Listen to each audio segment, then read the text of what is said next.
আবারও চলে এসেছি নিয়ে পুজো স্পেশাল সিরিজ। এখানে ষষ্ঠী থেকে দশমী পর্যন্ত পরপর রান্নাগুলো আপলোড করা থাকবে। তো আজকে কি বানাবো? আজ বানাবো নবমী স্পেশাল কষা মাংস, একটু অন্যরকম স্টাইলে, কিন্তু ভীষণ সোজা আর ভীষণ টেস্টি। সাথে থাকছে গরম গরম ফুলকো ফুলকো নরম লুচি। তাহলে আসুন দেখে নেওয়া যাক।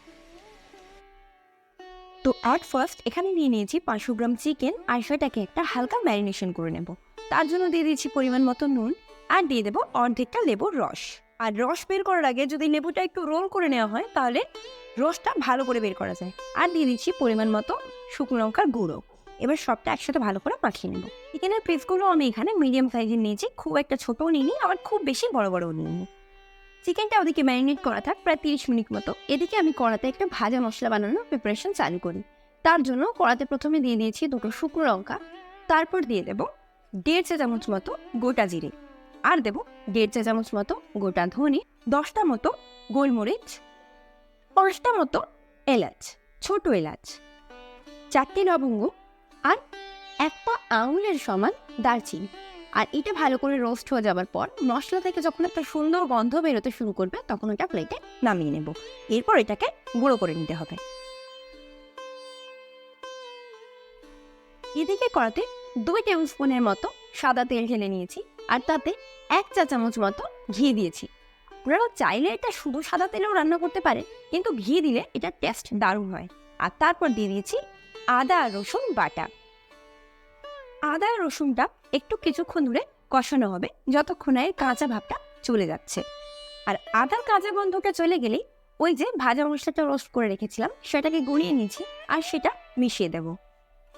এবার আরও একটুক্ষণ সময় ধরে কষিয়ে নেব যতক্ষণ না পর্যন্ত মশলাটা থেকে তেল ছেড়ে আসছে সুন্দরভাবে। আর এর কালারটাও আপনারা দেখলেই বুঝতে পারবেন যে এটা রেডি হয়ে গেছে। এরপর এতে দিয়ে দেব পরিমাণ মতো নুন, পরিমাণ মতো লঙ্কার গুঁড়ো, আর দিয়েছি পরিমাণ মতো হলুদ। প্রত্যেকটা উপকরণের সঠিক পরিমাপ ডেসক্রিপশন বক্সে দেওয়াই থাকবে, আপনারা চাইলে দেখে নিতে পারেন। এটা আবারও বেশ কিছুক্ষণ সময় ধরে কষিয়ে নেব। যদি মনে হয় কোনোভাবে মশলাটা পুড়ে যাচ্ছে বা নিচে লেগে যাচ্ছে, সেক্ষেত্রে অল্প একটু গরম জল দেওয়া যেতে পারে। মশলাটা একদম পারফেক্টলি কষানো হয়ে গেলে তাতে দিয়ে দেবো ম্যারিনেট করে রাখা চিকেনটা। চিকেন দেওয়ার আগে মশলাটা আমি কিন্তু প্রায় 7-8 মিনিট কষিয়ে নিয়েছিলাম, আর চিকেন দেওয়ার পর একসাথে এটাকে ভালো করে চিকেনের সাথে মিশিয়ে নিতে হবে। মশলার সাথে চিকেনটা বেশ ভালো করে কোট হয়ে যায়। আর এরপর চিকেনটা ঢাকা দিয়ে দেবো বেশ কিছুক্ষণ সময়ের জন্য। প্রায় 3 মিনিট পর আমি একবার ঢাকাটা খুলে নাড়িয়ে নেব। আর দেখতেই পাচ্ছেন চিকেন থেকে অলরেডি কতটা জল বেরোনো আরম্ভ করে দিয়েছে। এতে কিন্তু এক্সট্রা করে কোনো জল এখনো পর্যন্ত অ্যাড করা হয়নি। সবটা একবার খুব ভালো করে মিশিয়ে নেব যাতে মশলাটা চিকেনের গায়ে খুব ভালোভাবে লেগে যায়। এবার আবার ঢাকা দিয়ে দেবো। অন্যদিকে পেঁয়াজ নিয়ে নিয়েছি 4টে মতো বেরেস্তা বানানোর জন্য। বেরেস্তা বানানো এমনি খুব কঠিন কাজ নয়, শুধু খেয়াল যদি এদিক ওদিক হয় তাহলে পেঁয়াজ পুড়ে একেবারে কালো, তখন বেরেস্তা আর হবে না, হয়ে যাবে পোড়া পেঁয়াজ। ওই দিকটা একটু খেয়াল করতে হবে। এর জন্য পেঁয়াজ খুব একটা পাতলাও কাটা হবে না, আর খুব একটা মোটা মোটা করেও কাটা হবে না। পেঁয়াজ কাটা হলে আরও একবার ঢাকা খুলে চিকেনটা নেড়ে নেব। আর নিশ্চয়ই দেখতে পাচ্ছেন এবারে কোনো জল না দেওয়া সত্ত্বেও ঠিক কতটা ঝোল তৈরি হয়ে গেছে। অন্যদিকে আরও একটা কড়াই দিয়ে দেবো বেশ খানিকটা সাদা তেল। তেলটা খুব ভালোভাবে গরম হয়ে গেলে তাতে পেঁয়াজগুলো তুলে দেবো বেরেস্তা বানানোর জন্য।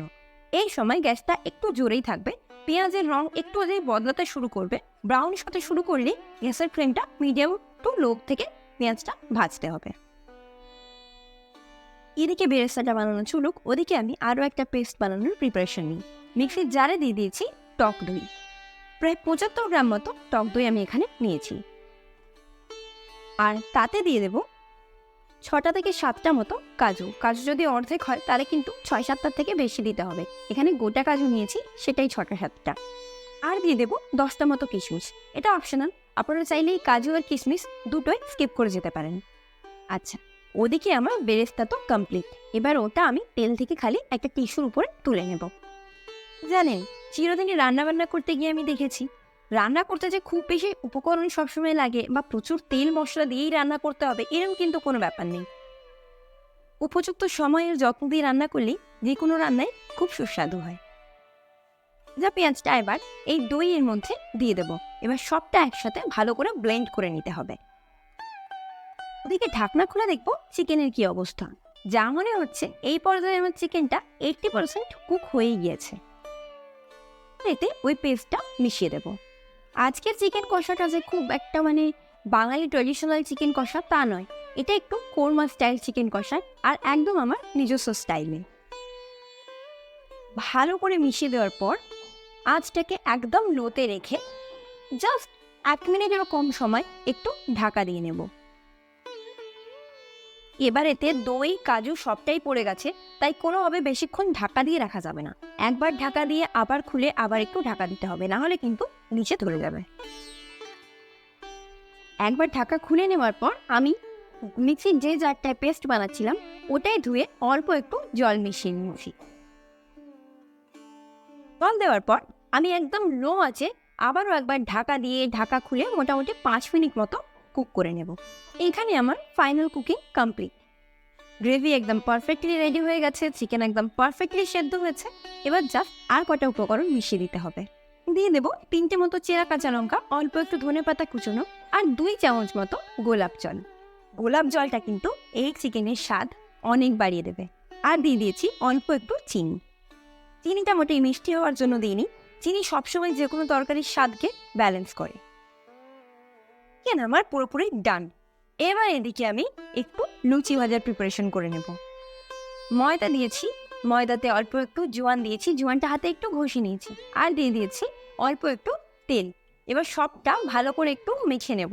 এরকমভাবে ময়দাটা মুঠো হয়ে এলে তারপর তাতে অল্প অল্প করে জল ঢেলে একটা পারফেক্ট ডো বানিয়ে নেব লুচির জন্য। যেহেতু এটা নবমীর স্পেশাল ডিশ, তাই লুচি আর মাংস না হলে একদম জমে না। বাঙালিদের থেকে ভালো এই কথাটা আর কে বুঝবে।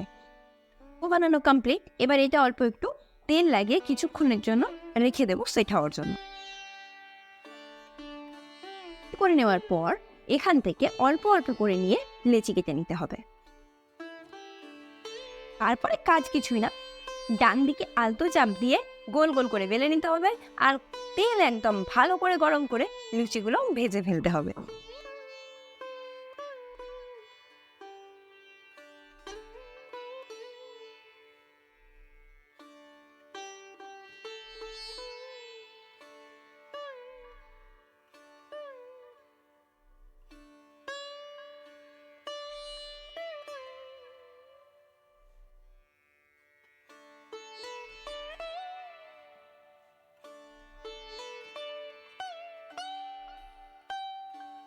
কষা মাংস রেডি আর লুচিও রেডি। এবার এটা সুন্দরভাবে সার্ভ করতে হবে। তার জন্য একটু কলা পাতা নিয়ে নিয়েছি, যাতে একটু অথেন্টিক বেঙ্গলি ফুড লাগে। এই চিকেন কষার রেসিপিটা ঠিক কতটা সোজা সেটা তো আপনারা দেখলেনই। তাহলে শুধু নবমী বা কেন, যে কোনো সময় আপনারা ট্রাই করুন আর এনজয় করুন। আর ক্যামেরাতে চালু। যাকে ভিডিওটা নিশ্চয়ই পুরোপুরি দেখে নিয়েছেন, আর যদি না দেখে থাকেন যান আরেকবার দেখে নিন। ঠিক আছে, আর আপনারা লাইক আর সাবস্ক্রাইব করতে তো ভুলেই গেছেন, আমি জানি, কোনো অসুবিধে নেই, এখনই করে দিন। তাহলে আপনাদের পুজোতে তার প্রস্তুতি কিরকম, খাপি টাপিং কমপ্লিট নিশ্চয়ই। আচ্ছা, আর যেখানেই রইল, দেখা হবে ঠিক শুক্রবার দুপুর 3টে আবার 10 মিনিট স্পেশাল কোনো একটা রেসিপি নিয়ে। ততক্ষণ পর্যন্ত টাটা।